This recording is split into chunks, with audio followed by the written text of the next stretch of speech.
কি ভাবছেন রোল মানেই ঝামেলা? একদমই না।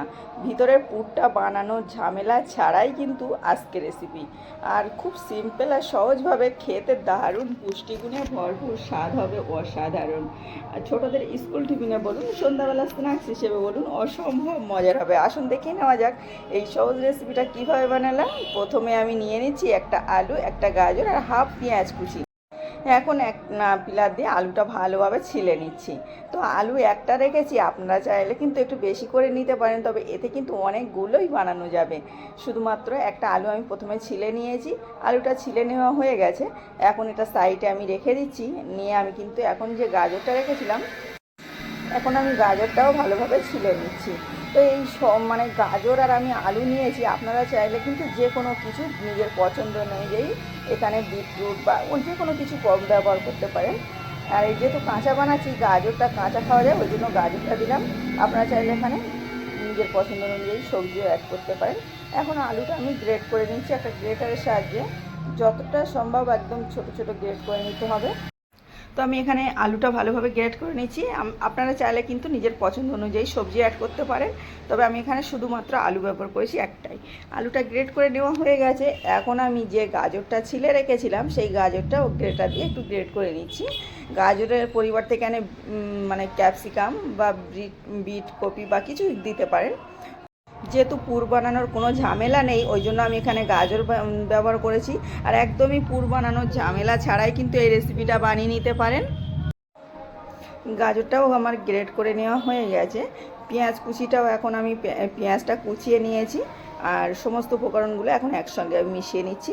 এখানে পেঁয়াজ কুচি দিয়েছি, আর যে গ্রেট করে রেখেছিলাম আলুটা কিন্তু ধুয়ে একটা স্ট্রেনারের উপরে দিয়ে জল ছেঁকে নিয়েছি। স্বাদ অনুযায়ী লবণ দিয়ে দিচ্ছি।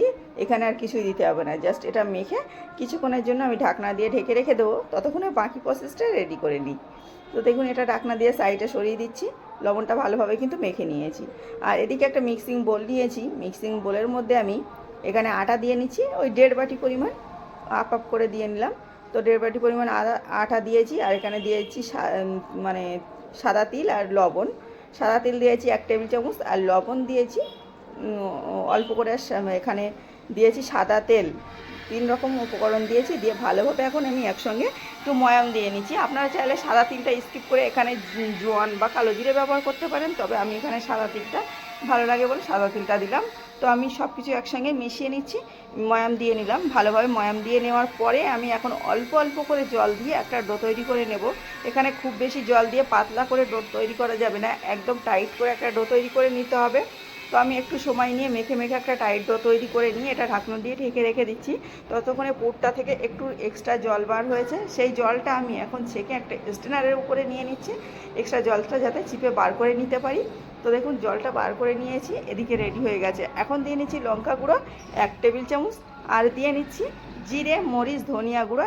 স্পেশালভাবে এই মশলাটা বানানো 1 টেবিল চামচ। আপনারা চাইলে এখানে ম্যাগি মশলা ব্যবহার করতে পারেন। আর কিছুই লাগবে না, জাস্ট এখানে কাঁচা লঙ্কা, ধনিয়া পাতা ব্যবহার করতে পারেন নিজের পছন্দ অনুযায়ী। আর ছোটরা খেলে যেহেতু কাঁচা লঙ্কাটা গালে পড়বে, ওই জন্য এটা স্কিপ করলাম।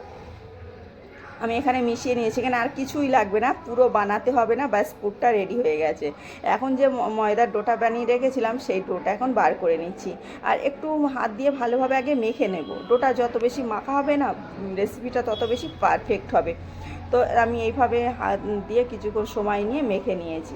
মেখে নেওয়ার পর একটু সময় নিয়ে মেখে নেওয়ার পরে কিন্তু ছোট ছোট করে লেচি কেটে নিচ্ছি। আর এই লেচিগুলো মানে একটু বড় সাইজ করেই কেটেছি, যেহেতু একটা থেকে কিন্তু অনেকগুলো বানানো যাবে। তো আমি বাকিগুলো সব ঢাকনা দিয়ে ঢেকে রেখে দিচ্ছি। একটা লেচি নিয়ে প্রথমে বেলে নেব। একটু তেল দিয়ে যতটা সম্ভব বড় করে বেলে নিতে হবে, পাতলা করে, তাহলে না লেয়ারটা ভালো হয় আর দেখতেও ভালো হয়। যদি মোটা থাকে তাহলে কিন্তু ভিতরটা সিদ্ধ করতে অনেক বেশি টাইম লেগে যায়। তো ওই জন্য আমি দেখুন ভালোভাবে একটু পাতলা করে বেলে নিয়েছি। তারপরে ওই যে পুরটা বানিয়েছিলাম, ওই পুরটা এখন এইভাবে 2 টেবিল চামচ করে দিয়ে নিচ্ছি। 2 টেবিল চামচ পুর দিয়ে তারপরে ভালোভাবে একটু সিল করে নেব এইভাবে। তো এটা যেহেতু লেয়ারটা বেশি দিচ্ছি, পাতলা করে অবশ্যই পাতলা রাখতে হবে। আর এভাবে হাত দিয়ে চিপিয়ে দিচ্ছি। জাস্ট রেডি হয়ে গেল একটা। আমি এখন একটা প্লেট নিয়েছি। প্লেটের মধ্যে তেল ব্রাশ করে নিচ্ছি, একটু হাত দিয়ে ঘষে তেল দিয়ে নিলাম, তবে আপনারা চাইলে ব্রাশ করে নিতে পারেন। আর এখন ওই যে যে এটা বানিয়েছিলাম এটা আমি এইভাবে বসিয়ে নিচ্ছি। সেমভাবে আবারও একটা রুটি বানিয়ে নিচ্ছি। আশা করছি দেখেই বুঝতে পেরেছেন, তাহলেও আমি ডবল দেখিয়েছি তো খুব তাড়াতাড়ি করে। তো একটা রুটি বেলে নেওয়া হয়ে গেছে। ওই যে পুরটা বানিয়েছিলাম ওই পুরটা আমি দিয়ে নিচ্ছি। প্লিজ আপনারাও কিন্তু সেমভাবে ট্রাই করবেন। যে কোনো সময় হঠাৎ কিছু মন চাইছে কিছু খেতে, আবার পুর বানাতে হবে, অনেক ঝামেলা থাকে, প্যারা থাকে, একদমই ঝামেলা ছাড়াই কিন্তু এই রেসিপিটা বানিয়ে নিতে পারেন। ওই যে ভিতরে পুর দিয়ে নিলাম 2 টেবিল চামচ, দিয়ে তারপরে এভাবে সিল করে নিচ্ছি। তো এই তো রেডি হয়ে গেছে। আমি এভাবে সবগুলো রেডি করে নিয়েছি, নিয়ে এই প্লেটের উপরে বসিয়ে নিচ্ছি। বড় প্লেট হলে একসঙ্গে কিন্তু অনেকগুলোই বসানো যাবে। তো রেডি হয়ে গেছে। এখন সাইডে একটা হাঁড়িতে করে অল্প করে জল দিয়েছি, দিয়ে আর এই যে স্ট্যান্ডের উপরে এটা বসিয়ে নিলাম, নিয়ে ভালোভাবে ঢাকনা দিয়ে ঢেকে নিতে হবে। আর ঢাকনায় যদি কোনো ছিদ্র থাকে সেটা কিন্তু বন্ধ করে নিতে হবে। এইভাবে 3 থেকে 4 মিনিট আমি ভাপিয়ে নিয়েছি। তো যতটা লেয়ার বেশি হবে ততটা কিন্তু ভাপানোর সময় বেশি লাগবে, লেয়ার যত কম হবে ভাপানোর সময় কম লাগবে। তো এই তো ভালোভাবে সিদ্ধ হয়ে গেছে। এখন আমি একটা একটা করে মানে ছাড়িয়ে নিচ্ছি, যেটা আমি ঠান্ডা করে নিয়েছি। এই তো একটু ভালোভাবে ঠান্ডা করে নিয়েছি, বাকিগুলো আমি সেমভাবে ভাপিয়ে নিয়েছি। তো বাকিগুলো ভাপানো আমার হয়ে গেছে। এখন এভাবে পিস পিস করে কেটে নিচ্ছি। যদি এটা বড় বড় সাইজ হয় তাহলে পিসটা বেশি হবে, আর ছোট সাইজ হলে পিসটা ছোট ছোট করে কাটতে পারেন। তবে আমি 2 টুকরো করে নিয়েছি, দেখতে ভালো লাগছে। একদম সিম্পল এই রোলটা অসম্ভব মজার লাগে কিন্তু, আর অনেক পুষ্টিগুণে ভরপুর, হেলদি একটা খাবার। আর আমি এখানে আটা দিয়ে বানিয়েছি কিন্তু। এখানে সেই সামান্য পরিমাণ 2 টেবিল চামচ আটা, একটু সাদা তিল, আর একটু ওই যে গাজরের যে এক্সট্রা জলটা ছিল আলু গাজরের, সেই জলটাই দিয়ে আমি মেখে নিচ্ছি। তবে এখানে লবণটা যদি এক্সট্রা দেওয়া থাকে দিতে হবে, না যদি না দেওয়া থাকে লবণটা দিতে হবে। তো দিয়ে মিশিয়ে নিলাম। আর ওই যে পুরের মুখটা যেটা খোলা দেখা যাচ্ছে, এদিকটা একটু জাস্ট এভাবে বুড়িয়ে নিয়ে আর এভাবে তেলের মধ্যে দিয়ে আমি ভেজে নিচ্ছি। হালকা করে তেল দিয়ে একটু জাস্ট এপিট ওপিট করে ভেজে নিতে হবে। তবে আপনারা চাইলে কিন্তু ভাপিয়ে ওই অবস্থাতেও খেয়ে নিতে পারেন, অনেকটা মোমোর মতো লাগে। দেখুন আমি সবগুলো এইভাবে ভেজে একটু সময় নিয়ে কালার করে তুলে নিয়েছি।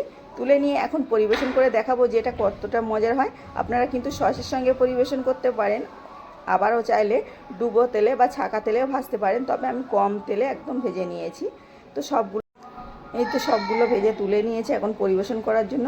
আর ছোটোদের স্কুল টিফিনে বা চায়ের সঙ্গে সন্ধ্যাবেলা স্ন্যাক্স হিসেবে যে কোনো সময় এটা খেতে মন চাইলে কিন্তু দারুণ একটা সহজ রেসিপি হতে পারে, যেটা খেতেও টেস্টি আর বানানো একেবারে সহজ। যে কেউ ঝটপট বানিয়ে নিতে পারবেন। প্লিজ আপনাদের কেমন লেগেছে বলতে ভুলবেন না। ভালো লাগলে লাইক সাবস্ক্রাইব করার অনুরোধ করছি। আজকের রেসিপিতে যদি কোনো নতুন বন্ধু এসে থাকেন অবশ্যই চ্যানেলটাকে সাবস্ক্রাইব করে পাশের অল অপশানটা ক্লিক করার অনুরোধ করছি। তাহলে সবার আগে এমন সহজ সহজ আর মজার রেসিপির নোটিফিকেশান আপনার কাছে পৌঁছে যাবে, সেটা যখন ইচ্ছা দেখে নিতে পারেন। আবারও দেখা হচ্ছে নতুন কোনো সহজ রেসিপিতে। ততক্ষণে সকলে ভালো থাকবেন, সুস্থ থাকবেন।